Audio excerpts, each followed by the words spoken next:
And for this, ladies and gentlemen, as our closing keynote speaker, may I take this opportunity to invite the Chairman and CEO of Interactive Group, Dr. Shahid Mahmud, to please speak at the occasion. Assalamu alaikum, ladies and gentlemen, and a very good afternoon. I know I am the last speaker before lunch. I'm sure there are two more speakers after me to conclude this session. But the challenge that I was given, and first of all, before I move anywhere into my topic, imagining the unimaginable, I must congratulate Nutshell and Martin Dow, the platinum sponsors, the gold sponsors, and the silver knowledge partners, academic partners, for making this Future Summit a consistent 5-year effort. I think this in itself says a lot that as a nation and as a corporate entity, we are moving in the right direction, that we are consistently meeting to talk about the future. And that is what makes my life much easier when I say imagining the unimaginable. So let me start with a very simple statement. We have completed, or we are in our 75th year as a nation. Alhamdulillah, we've come a long way. We have struggled, we have seen where the world is going. In the next 3 years, hopefully at every Nutshell conference, talking about the future, we should be crafting our way to the next 75 years. It is 78 years till we hit 2100. That is the 22nd century that will start. And by saying what we can imagine, I believe, as a Pakistani, and I believe being in the technology world and whatever I've seen and experienced in my life, that I can say with confidence, and it will all depend on each one of you sitting in this room, how we achieve this, that we will be the 5th economy of the world, inshallah, in the next 78 years. And I would like to prove it to you why I say this. The sessions that you've heard, the 9 sessions, they have practically covered all key areas. The key areas being, where are we living? How many of us are living? What are we doing on this planet? Where is the economic state? Where is the well-being of the people that are living here? And obviously, knowledge that is driving it. And this is where I think it was very ably done by all the participants that have spoken before me, and have covered the areas. But now let me take you to the new imagination. It's not imagination, because when a person like me who loves foresight work talks about it, we are trained to look at our hindsight, which is the years that we have progressed, and it is to do foresight work, you then have to have the insight and the knowledge to be able to say things that you believe can happen.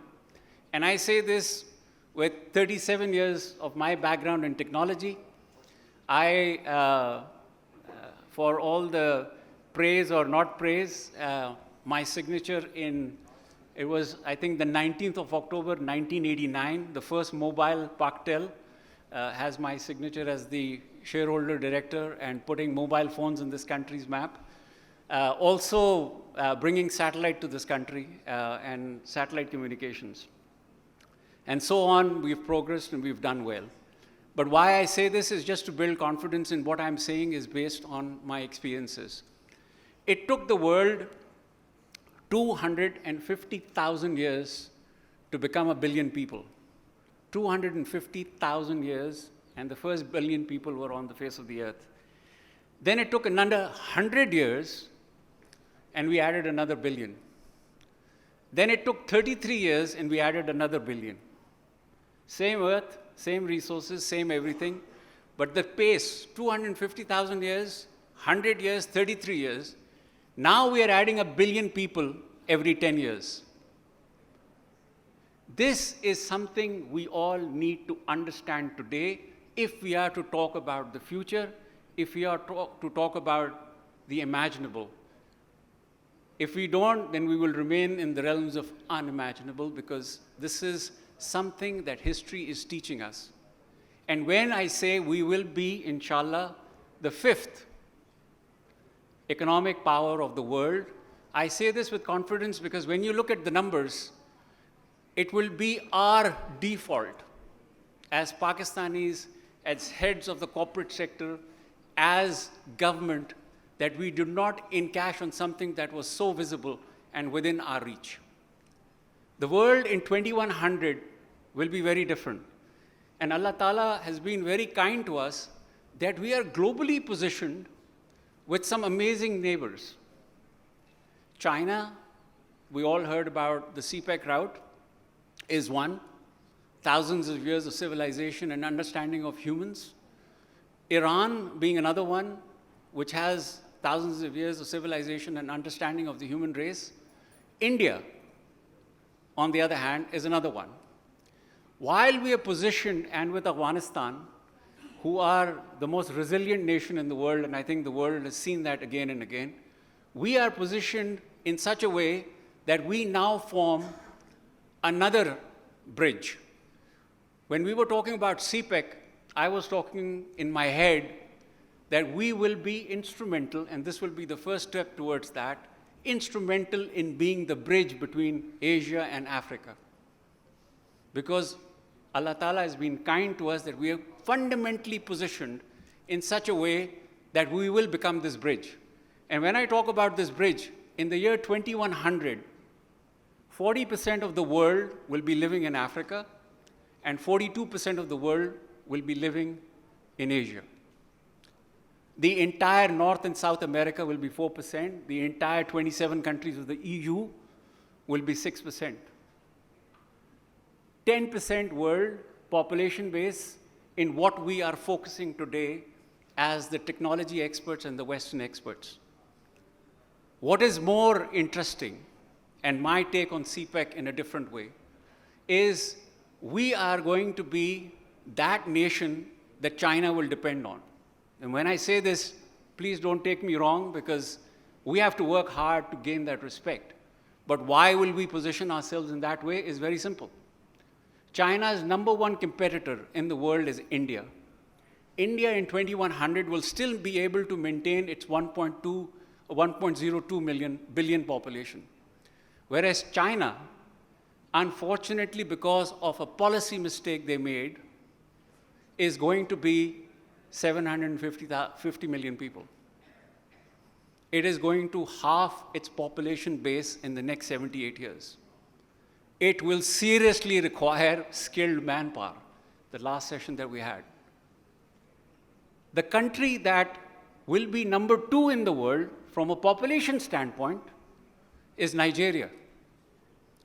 And in the top 10 countries of the world, you will be shocked to know who are the 5, and that is what makes me confident that if we cannot compete with those 5, then Pakistan is just cutting a sorry figure.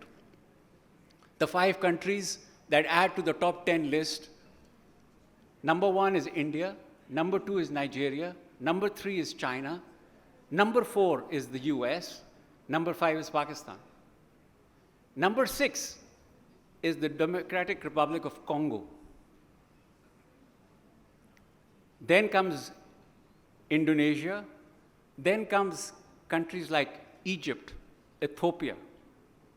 If we are in any way, from an education standpoint, from a skill standpoint, from an experience standpoint, from the community of our neighbors standpoint, if we are not capable to compete with that, I cannot say more, but that we did not even try and run the race.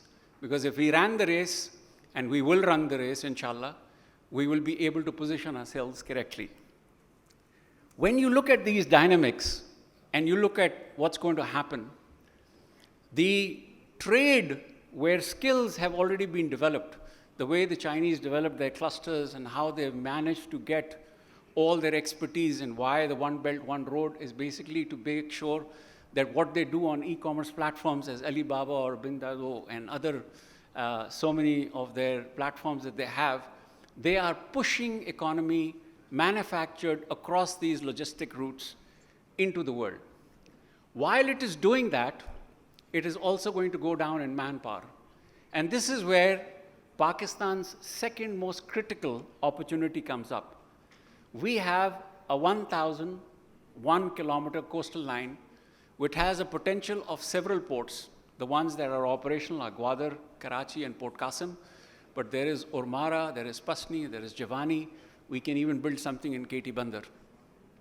This opportunity in itself is also currently showing to the world where the new knowledge base and economy is going to be driven. It's very simple. Who are the top 10 companies in the world and how are they being driven?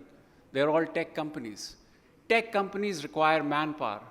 Chinese, if they have to compete in this tech world, also will require manpower. It takes about 15,000 RMB to get a third-tier city coder in China today. That same coder can be made available and is available in Pakistan for 1,500 RMB. The differential, if they want to continue to be the economic power, comes in that. And we can very easily see what is happening. Currently, there are 6 submarine cables that are landing on the shores of Pakistan. And there are 3 more. So 9 submarine cables landing. The CPEC route already has 850 kilometers of optical fiber laid. There is another M1 which will have more fiber capacity. So fiber pulling from the coast of Pakistan up into the western province is, in my opinion, a far greater opportunity. I do not want to point fingers at anybody, but I did a rough calculation, and I'll be more than happy that we further improve that number because I may be wrong. That all the exclusive economic zones that we will put together will be able to give us 5.4 million jobs. Whereas today, we need 27 million jobs. It is the freelancers who are earning 54,000 rupees today in the digital mindset that acquire only 2 things. And that, again, we are God-gifted. One is low-cost energy, because 36% of the cost is energy. And the other one is broadband, connectivity. Today, we so-called claim our fame to having 160, 170 million mobile users.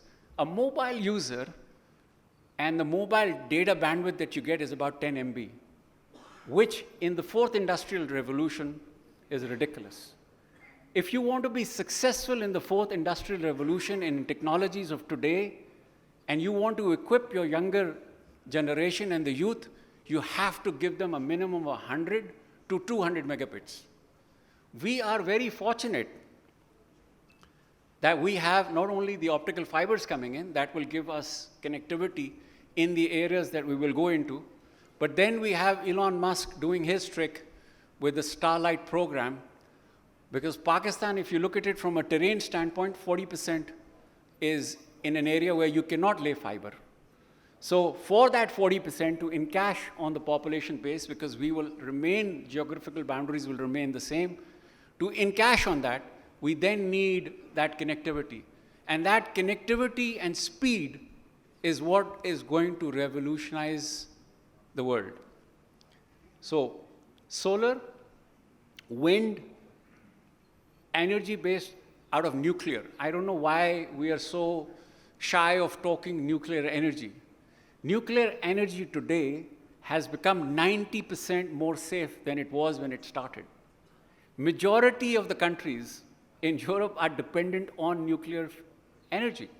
We, being the only country, Muslim country in the world which has nuclear expertise, we need to encash on this so that when we don't have the solar cover, we have the nuclear power, we have the wind, and we have other alternate powers that are being built and are coming up.